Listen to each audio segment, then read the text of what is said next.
วิธีดูไข่พี่น้องดูไข่คนเจ็บคนอันนี้เนาะคนเจ็บคนป่วยแหละเวลาเขาดูเขาอันนี้เขาเอาไข่นั่นแหละเนาะมาอันนี้ทามานวดมาแต่ละร่างกายแหละ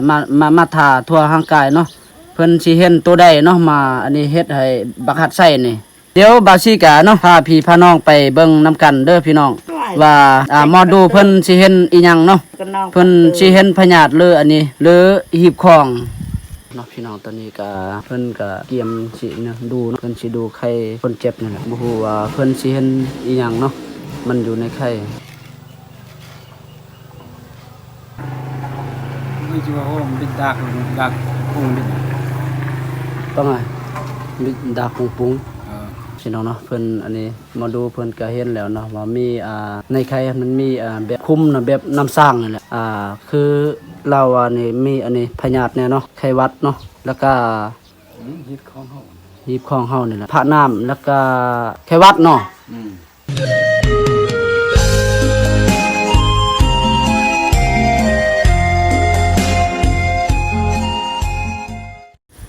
เอานี่แหละพี่น้องเนาะนี่บาซีกาสิได้อันนี้แนะนำเติมเนาะว่าอันนี้เนาะทางอันนี้วิธีดูไข่พี่น้องดูไข่คนเจ็บคนอันนี้เนาะคนเจ็บคนป่วยแหละเวลาเขาดูเขาอันนี้เขาเอาไข่นั่นแหละเนาะมาอันนี้ทามานวดมาแต่ละร่างกายแหละมาทาทั่วร่างกายเนาะทาแล้วเขาเจ้ากาเว้าอันนี้ก็คือทางภาษาพอเราอันนี้บาซิกาแปลบ่จักเนาะมีแต่ว่าจักบอนอันนี้เขาเอิ้นว่าคันว่ามันเป็นผีเนาะผีเฮ็ดหรือว่าเป็นพยาธิเป็นหีบคองเฮ็ดเนาะให้มันอันนี้มันต้องอยู่ในไข่ตัวนี้เนาะแล้วก็เดี๋ยวบาซิกาสิได้ไปดูไปหาลุงใหญ่เนาะก็คือทางพ่อนายบ้านเนาะนายบ้านเฮานี่แหละสิไปอันนี้ไปดูไปเบิ่งนำเราเนาะว่าเพิ่นสิเห็นอีหยังเนาะเฮ็ดให้อันนี้เพิ่นสิเห็นตัวใดเนาะมาอันนี้เฮ็ดให้บักหัดไส้นี่ก็มาดูอันนี้เนาะเพราะว่าแม่ตอนเช้าก็เล่าขูดแล้วเนาะเอาไข่นี่แหละขูดทั่วอันนี้ต้นโตห่างกายบักหัดไส้เนาะนี่แหละนี่คือบักหัดไส้เดียวก็สิได้อัปเดตเนาะตอนนี้เราก็ยังอันนี้ใส่ทรงเสื้ออยู่เพราะว่าแม่เอานำอันนี้นำยาเนาะให้เพิ่นอาบนำสั่งเนาะใบสั่งแม่ไอ้เนาะตูแปลแบบนางลาวจากใบอีหยังเนาะพี่น้องเอ้ยเขาต้มแล้วก็มาอันนี้เนาะมาทามาทูดบอนต้นโตห่างกายแหละเดี๋ยวว่าเขาห่มยาแหละพี่น้องนี่เดี๋ยวบาซิกาเนาะพาพี่พาน้องไปเบิ่งนำกันเด้อพี่น้องว่าหมอดูเพิ่นสิเห็นอีหยังเนาะเร็ดปะเตอร์กันน้องเพิ่นสิเห็นพยาธิหรืออันนี้หรือหีบของเนาะหรือตัวใดพี่น้องเนาะเดี๋ยวมาสมมาเบิ่งน้ำกันมาลุ้นน้ำกันพี่น้องกะเดี๋ยวบาซิกาสิได้กลับบ้านอีกพี่น้องมื้อนี้ก็บ่ได้เฮ็ดเวียกเนาะเพราะว่าบักหัดไส้มันบ่สบายนะก็สิได้อันนี้ไปกวดแล้วไปดูเบิ่งไข่ตัวนี้แล้วก็สิได้คันว่าหมอดูว่าเป็นพยาธิหรือหีบคองเนาะคันว่าเป็นพยาธิก็สิได้อันนี้เมื่อกวดอยู่โรงหมอเนาะโรงหมอเมืองนี่แหละพี่น้องเอาพี่น้องก็บ่เชื่อเนาะก็บ่ให้ลบหลู่พี่น้องเพราะว่าหีบคองทางบาวซีนี่ก็คือเวลาเฮาไข้เนาะเฮาบ่สบายไปหมอไปยาก็บ่ดีเนาะก็เลยทางหีบคองเฮาก็เอาตัวนี้ดูเนาะเอาไข่นั่นแหละไข่ไก่โตไข่ไม่ใหม่พี่น้องเอ้ยเนาะแล้วก็ดูแขนเนี่ยเนาะดูแขนเขาเจ้ากล่าวว่าเขาก็ว่าอันนี้พี่น้องเอ้ยเขาว่าพยาธิบ่คันว่าถึกพยาธิก็ให้มันอันนี้เป๊ะกับอันนี้นิ้วมือเนาะบอนเขามัดไม้นี่แหละแล้วก็ ดูเค้นแล้วก็เว้าแบบตามหีบตามคล้องแหละตามภาษาเราเลยพี่น้องเอ้ยเนาะตากตัวใดมันถึกปั๊บอันคือเขาดูอันแปลว่าเขาเฮ็ดตัวนั้นเนาะหีบคล้องบ่หรือว่าพยาธิเนาะเขาเฮ็ดตามนั้นอันนี้ก็คือกันนี่การดูไข่นี่ นะพี่น้องมาเบิ่งนํกันเนาะว่าพญาติหรือหีบของมันเฮ็ดนี่เนาะให้บักฮัดใส่นี่แหละนี่หมอนี่แหละมันบ่สบายนี่พี่น้องนี่เด้บักน้อยๆนี่แหละเพิ่นบ่สบายนี่จนว่า อาทิตย์ปลาย2อาทิตย์แล้วเด้เป็นไอนี่จนว่าอันนี้หน้าตาจนบวมนี่เป็นไตต้นมือเบิดคืนเพิ่นบ่ได้รับบ่ได้นอนเนาะมีแต่ไอกับไอบ่ฮู้ว่ามันเป็นพยาธิหรือว่ามันถูกหิบคล้องนี่แหละพี่น้องเนาะนี่เพิ่นส่วนเมื่อล่ะไปอันนี้ไปดูไข่เนาะ ตำถอด ไปพี่น้องเนาะก็บาซีก็สิได้อัปเดตใหม่เนาะก็คือวิธีการดูไข่นี่แหละพี่น้องเนาะดูไข่เพราะว่าสิดูอันนี้ดูไข่แม่เพิ่นก็ได้ทาอันนี้นวดตามร่างกายบาหัดใส่เนาะก็สิได้เมื่อดูนำหมอดูแหละก็คือทางลุงใหญ่เนาะลุงใหญ่ก็อันนี้นายบ้านผู้เฮานี่แหละพี่น้องเนาะไปพี่น้องไปฮับไปชมไปเบิ่งน้ำกันพี่น้องเดี๋ยวไปติดตามน้ำกันเนาะแล้วก็สิได้ไปอันนี้ยังสิไปอันนี้ไปดูอีกพี่น้องเนาะไปดู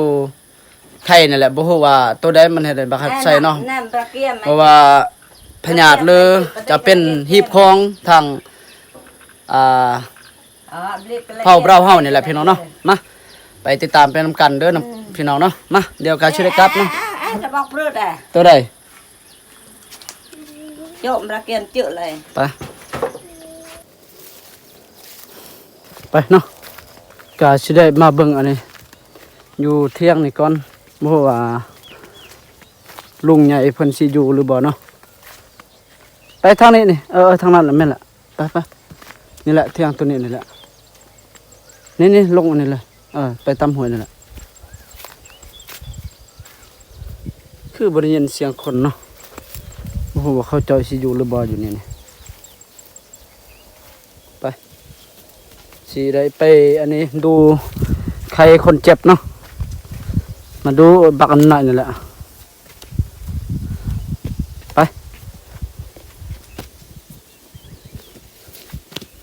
เพิ่นบ่สบายเป็นอันนี้เป็นหวัดเป็นไอมาไหวเฮ็ดเท่าไหร่บัดนี้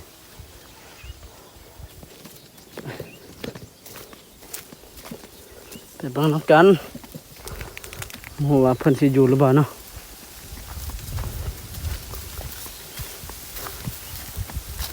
คือบ่มีคนอยู่ไปบ่ถึกหม่องแล้วบัดนี้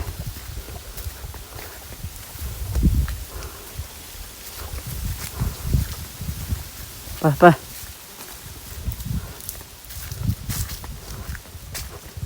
กูตูบอยู่นี่เขากำมังเนาะบ่มีคนอยู่เลยไปบ่ถึงหม่องพี่น้อยบ่มีคนอยู่เลยตายคักแล้วบัดนี้สิได้ดูใครบ่บัดนี้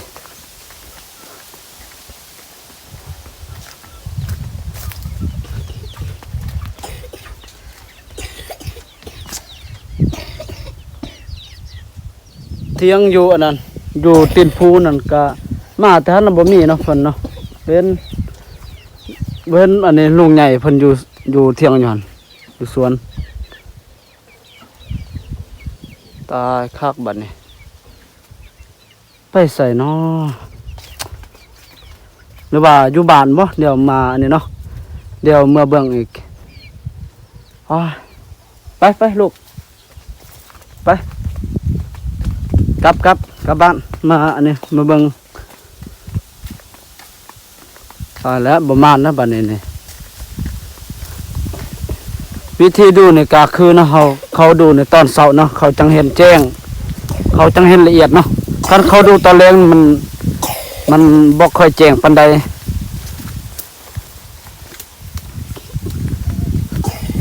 เพิ่นเป็นไอนี่ใต้ต้น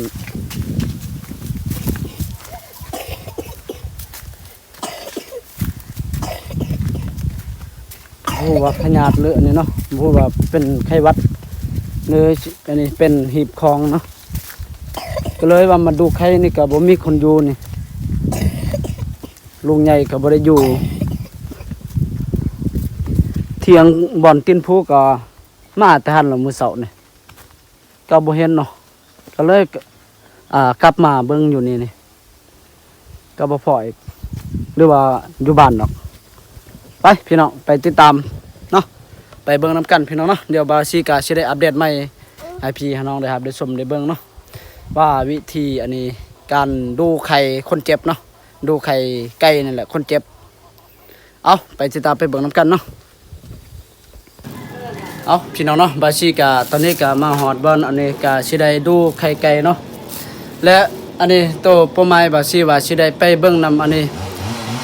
ลูกใหญ่เนาะในบ้านเราก็บ่ได้อยู่เฮือนเด้พี่น้องก็เลยมาอันนี้มาหาน้าบ่าวนี่แหละน้าบ่าวเพิ่นสิอันนี้ดูไข่ไก่เนาะนี่มาเบิ่งนำกันมาติดตามกันพี่น้องเนาะ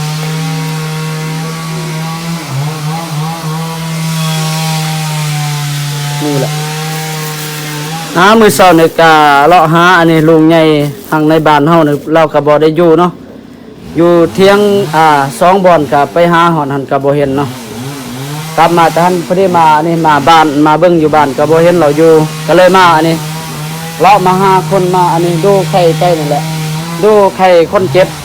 ก็เลยมาพอน้าบ่าวเนาะก็บอกเราอันนี้ดูให้ เบิ่งให้อันนี้เนาะนี่แหละ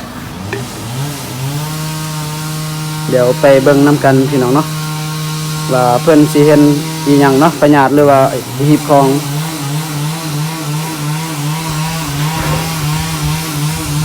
ลิ้นเลย ลิเลยโดน ใช่ฮันแหละ เอ้ยดังเอามวยเติมเหอะก็ส่วนอยากเติมมาส่วนlà chữลังตะส่วนกราวเติมเชื่อชุกเติมนั่งอันดอกเนาะพี่น้องตอนนี้ก็เพิ่นก็เกียมสิเนี่ยดูเนาะเพิ่นสิดูใครคนเจ็บนี่แหละบ่ฮู้ว่าเพิ่นสิเห็นอีหยังเนาะมันอยู่ในไข่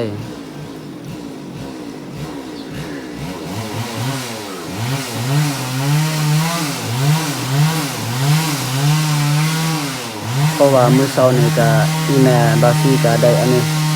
ได้ทาได้อันนี้เนาะเอาไข่ไก่น่ะทา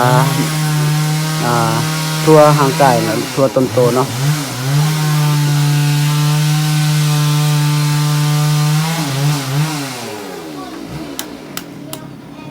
มาเบิ่งนำกันพี่น้องมาเบิ่งมอเนาะ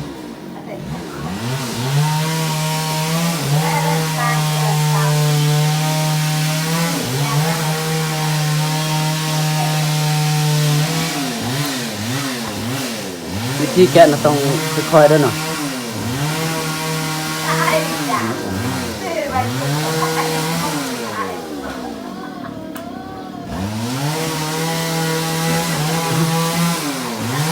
งานอันยืมเลย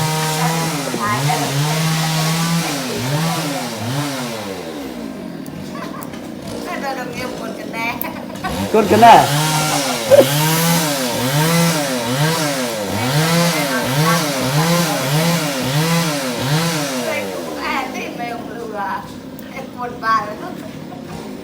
กันแน่รู้จักคนแม่รู้จักกันแน่เนาะ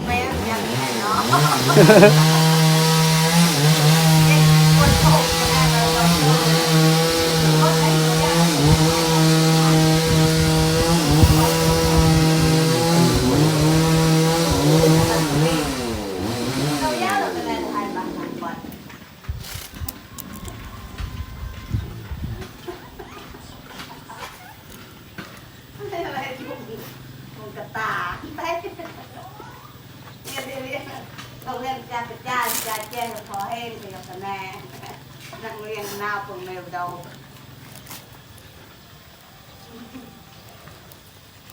แจ้งตรงบุ๊กอะไรมาเป็นตรงอะไรคะแนนเราเป็นแอน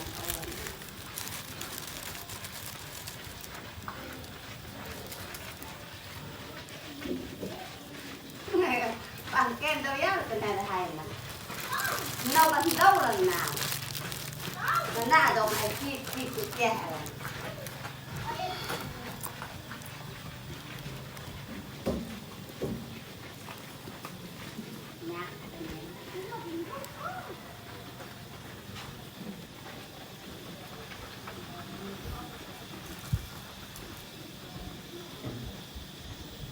ด้วยอะไรดิ ดุนดอนละประมาณปาอาทิตย์ แต่มันจะจอมพัดแน่ทำอยู่แล้วจามเนี่ยมันเป็นเด็กเราก็เป็นแน่เราก็เรา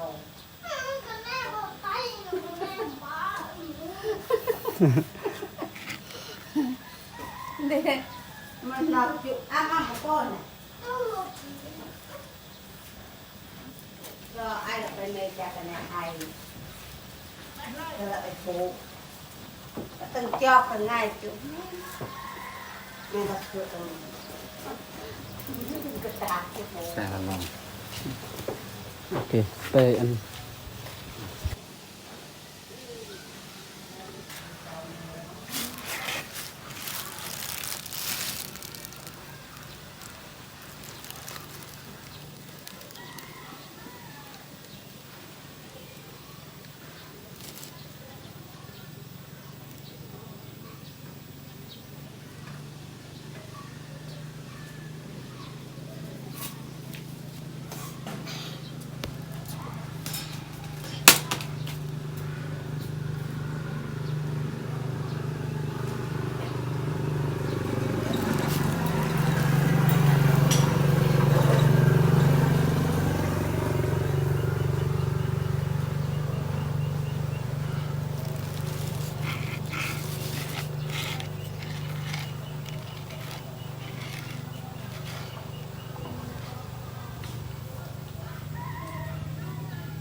บิดไม่ใช่ว่าบิดดักคงบิด ต้องไงมีดาคุปุง เออ เท่าไหร่วะผมดาคุปุงเบปะรถเดา เอาดิ เนาะ ไม่เปิดหรอก นี่พี่น้องเนาะเพิ่นอันนี้มาดูเพิ่นก็เห็นแล้วเนาะว่ามีในไข่มันมีแบบคุมนะแบบน้ำสร้างนี่แหละคือเรานี่มีอันนี้พยาธิเนี่ยเนาะไข้หวัดเนาะแล้วก็ทึกแบบคันเฮาเฮ็ดนี่แบบฮีบเด้อเนาะแม่นบ่ ฮิตของเขา ฮีบของเฮานี่แหละโดยเอาขอบใจเด้อทางอันนี้หมอดูเพิ่นดูแล้วๆเนาะเดี๋ยวอันนี้ก็ยังไปกวดอยู่โรงหมออีกกวดจากหันแล้วก็สิได้มาอันนี้เฮ็ดฮีบอีกแต่ว่าฮีบอันนี้บาซิเอิ้นบ่จักเนาะทางภาษาลาวพี่น้องเอ้ยก็คือ ผ่านน้ พระน้ พระน้ำบ่ ำ โอ้พระน้ำโดยฮากะฮู้ ำผ่านน้ โอ้ฮีบพระน้ำแล้วก็อันนี้เนาะไอ้สั่งงับปังหาลำบู พระน้ เอ่อ ำน้องเตื้อย บ่จักคือกันเนาะบ่จักคือกันถ้าว่าภาษาเรานี่จักอยู่ปังหาลำบูนะลำบูก็คืออันนี้แหละไข้หวัดเนาะ อืม แม่น ำชงไข่วัด แม่น น้ พระน้ำเนาะหีบของอันนี้เฮ็ดหีบพระน้ำนะเอาขอบใจทั้งอันนี้เนาะหมอดูขอบใจหลายๆนี่พี่น้องเนาะปกตินี่ไข่เฮาในกาเฮาอันนี้ เวลาเฮาปอกนี่มันบ่มีแบบนี้พี่น้องเพราะว่าอันนี้ ง่ายนะเรียนนะ ไข่ตัวนี้เพราะว่าเฮาอันนี้เนาะ ำตรงไหน อันนี้เฮาท่าแล้วก็มา เพราะว่ามันเป็นไข่ดูเด้ดูคนเจ็บนี่ก็สิได้ดูแล้วพี่น้องเอ้ยยังสิได้ไปกวดอยู่ห้องหมอมาแต่หันแล้วก็สิได้เฮ็ดหีบคองนี่ก็คือพระน้ำแม่นบ่หีบพระน้ำเนาะ ฮีทเลย ฮีทบ่ อืม ฮีทเนาะฮีทพระน้ำนี่ เราให้ไก่โตแล้ว โอ้มีเราให้ไก่โตด้วยเนาะโดยขอบใจเอาขอบคุณหลายๆเด้อพี่น้องทั้งอันนี้ทั้งพังไทยและพังลาวเนาะที่เข้ามารับชมมาติดตามตอนนี้ก็เนาะบาซีก็ได้อันนี้ดูใคร